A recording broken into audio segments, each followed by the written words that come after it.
누가복음 10장 38절로 42절입니다. 신약성경 111면 누가복음 10장 38절로 42절입니다. 함께 읽습니다. 그들이 길 갈 때에 예수께서 한 마을에 들어가심에 마르다라 이름하는 한 여자가 자기 집으로 영접하더라. 그에게 마리아라 하는 동생이 있어 주의 발치에 앉아 그의 말씀을 듣더니 마르다는 준비하는 일이 많아 마음에 분주한지라. 예수께 나아가 이르되 주여, 내 동생이 나 혼자 일하게 두는 것을 생각하지 아니하시나이까. 그를 명하사 나를 도와주라 하소서. 주께서 대답하여 이르시되 마르다야 마르다야, 내가 많은 일로 염려하고 근심하나 몇 가지만 하든지 혹은 한 가지만이라도 족하니라. 마리아는 이 좋은 편을 택하였으니 빼앗기지 아니하리라 시니라. 아멘. 오늘도 예수 그리스도의 이름으로 행복하시기를 축복합니다. 도널드 트럼프 미국 대통령이 두 번째 임기를 시작을 했습니다. 그의 독해진 공식 얼굴 사진이 암시하듯 트럼프이기는 더 강력한 미국 우선주의 파고를 예고했습니다. 트럼프는 취임 후 100일 동안 세계 질서를 바꿀 중요 정책을 결정할 것이라고 밝힌 바 있습니다. 트럼프가 가져올 변화 중 뭐 하나도 우리나라에게 만만한 것이 없다는 평가입니다. 불행히도 우리나라는 대통령 공백 상태로 트럼프 2.0을 맞게 되었습니다. 그는 이미 1조 5천억 원에 달하는 주한미군 방위의 분담을 10배 가까이 올릴 것이라고 공언을 했습니다. 주한미군 감축, 한미 군사훈련 축소의 위협도 할 것입니다. 주한미군의 역할을 북한 위협 대응에서 대중국용으로 조정할 수 있습니다. 우리나라를 대중국 견제의 최첨병으로 내몰 수도 있습니다. 한국을 배제한 채 북한과 직접 대화 가능성도 도전 요인이라고 합니다. 북한을 핵 보유국으로 인정하지 않을지 우려는 이미 현실이 되었습니다. 일기 때보다 늘어난 한국의 대미 무역 흑자를 문제 삼으며 보편적 관세 부과, 대미 투자 한국 기업에 대한 보조금 철회로 괴롭힐 수 있다고 합니다. 이 모든 변화에 우리나라가 잘 대응하기란 어려운 처지라는 것이지요. 우리나라는 당분간 정치적 불안정이 이어질 것이기 때문입니다. 가장 중요한 것은 대통령 탄핵 심판을 신속히 마무리 짓고 국가 지도력 부재 상태를 끝내는 것이라고 합니다. 그때까지는 여야와 정부가 대외 정책만이라도 대화와 타협을 통해 의견을 모으는 것이 중요하겠지만 과연 그런 능력이 우리 정치주들에게 있는지 의심하는 사람들이 많습니다. 정말로 정신을 차려야 할 때라는 것이지요. 하나님이 주시는 능력으로 모든 행위에 대가가 따른다는 것을 기억해야 합니다. 대가 지불은 영적인 원칙이기도 합니다. 자기 집에 방문한 예수님을 대접하려고 준비하는 일이 많았던 마르다의 마음은 어떠하였습니까? 38절 말씀입니다. 그들이 길 갈 때에 예수께서 한 마을에 들어가심에 마르다라 이름하는 한 여자가 자기 집으로 영접하더라. 예수님께서 제자들과 함께 예루살렘으로 올라가는 길에 한 마을에 들어가셨습니다. 이 동네는 베다니로 추측됩니다. 베다니는 예루살렘 동쪽 3km 지점으로 감람산 남쪽 기슭에 있는 작은 마을입니다. 그곳에 들어가셨을 때 마르다가 영접하였습니다. 마르다라는 이름의 뜻은 여주인인데 마르다는 여주인답게 행동했습니다. 예수님을 영접한 것입니다.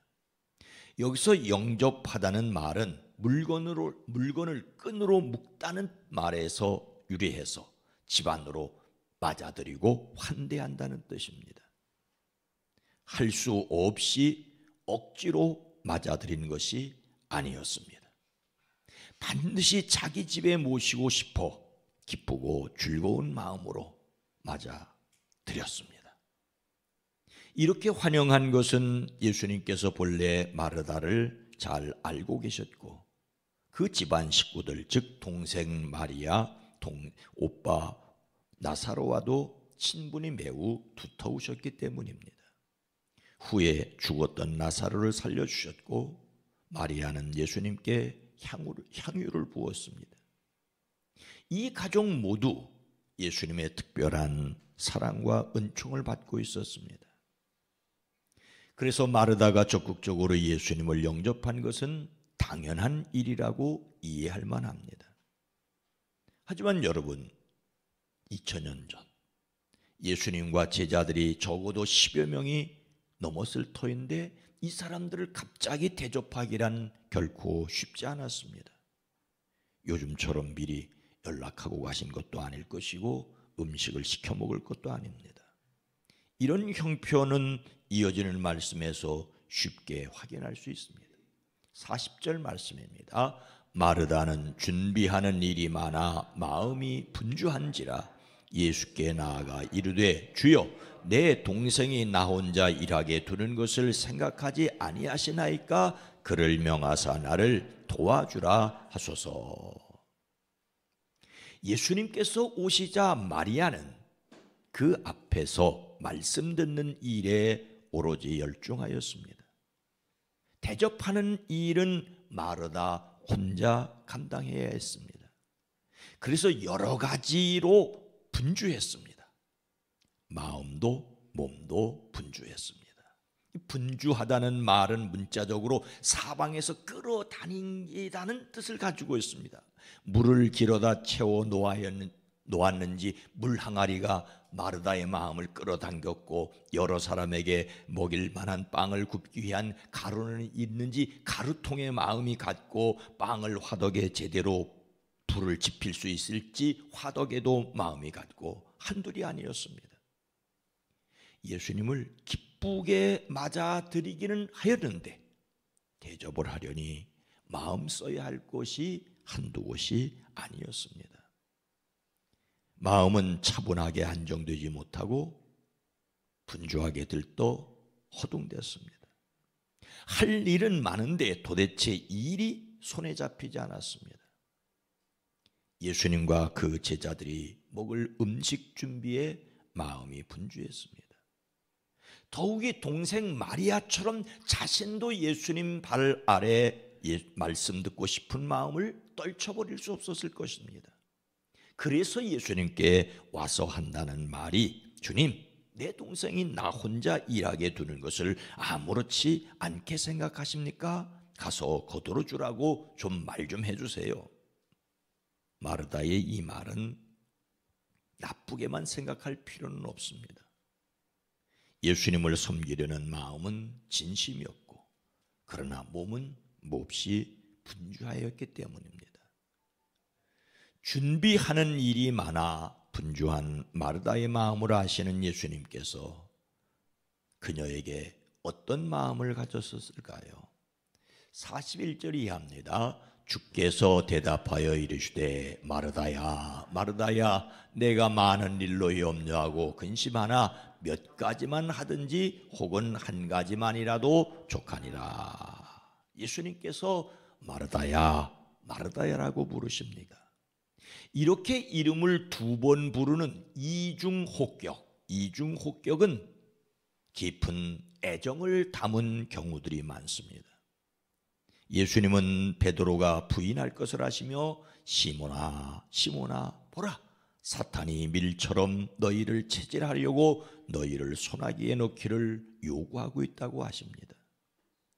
자신을 알지 못하고 큰소리치는 인간 베드로를 측은히 여기셨던 것이지요.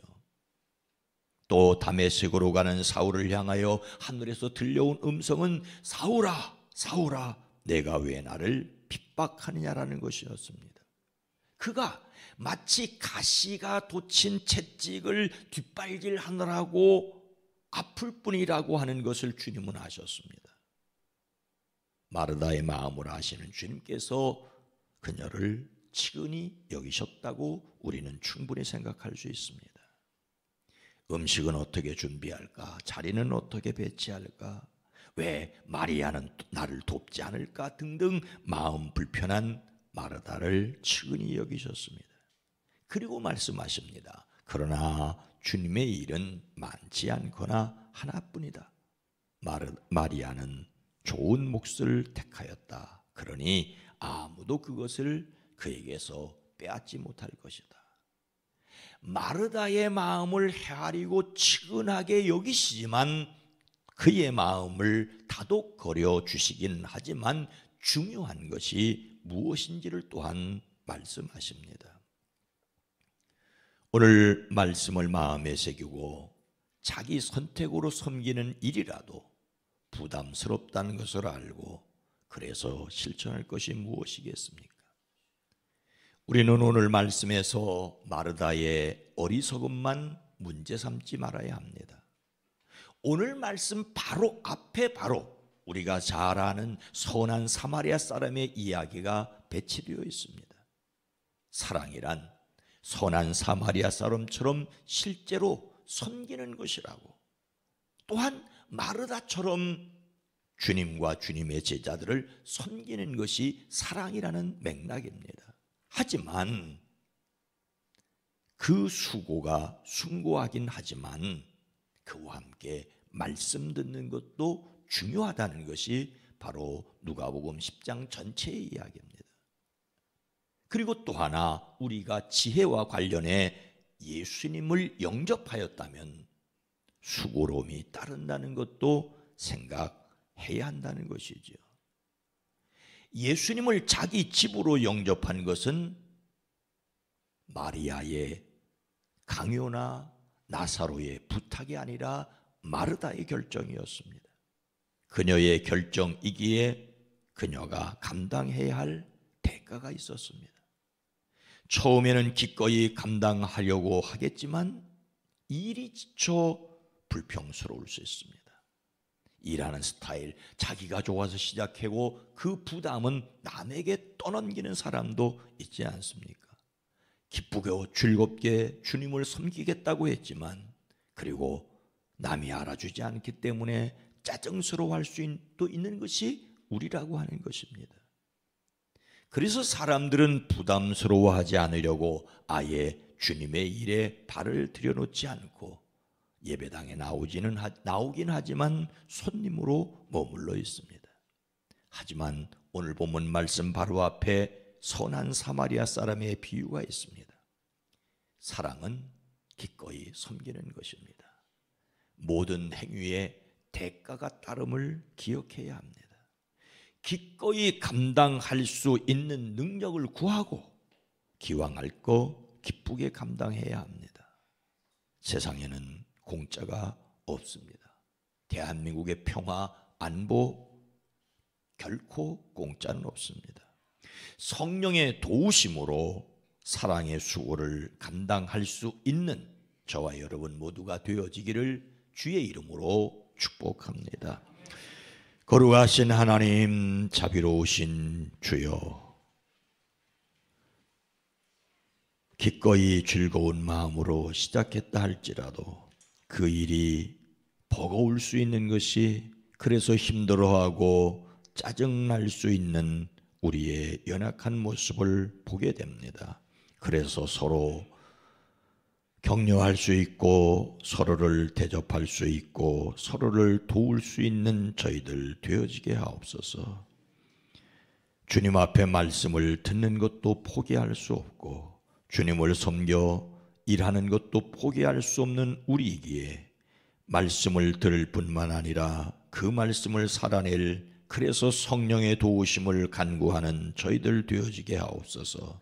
주님을 위해 수고하고 애쓸 때 그 일 때문에 짜증스러워하고 다른 사람을 비난하거나 원망하지 않게 하옵소서.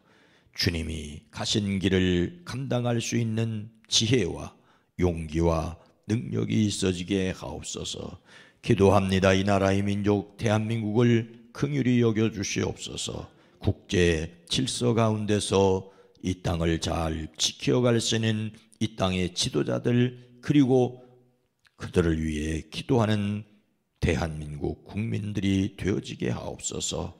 주여, 우리의 삶에 주어진 일들, 아버지의 자리, 어머니의 자리, 부모의 자리, 자식의 자리, 교회 안에서 교사의 자리, 속장의 자리 감당하려고 할 때 때로는 힘들고 버겁고 지칠 때가 있어도 주님을 의지함으로 잘 감당할 수 있는 지혜도, 특별히 영도, 혼도, 육도 강건케 하옵소서. 우리의 사랑하는 이들을 건강하게 지켜주시옵소서. 예수님의 이름으로 간절히 기도드리옵나이다. 아멘. 오늘 말씀을 생각하며 대가가 따름을 생각하게 하옵소서. 수고를 기쁘게 감당할 수 있는 사람들, 자기 결정에 책임을 지는 이 세상 되어지기를 위해 기도합니다.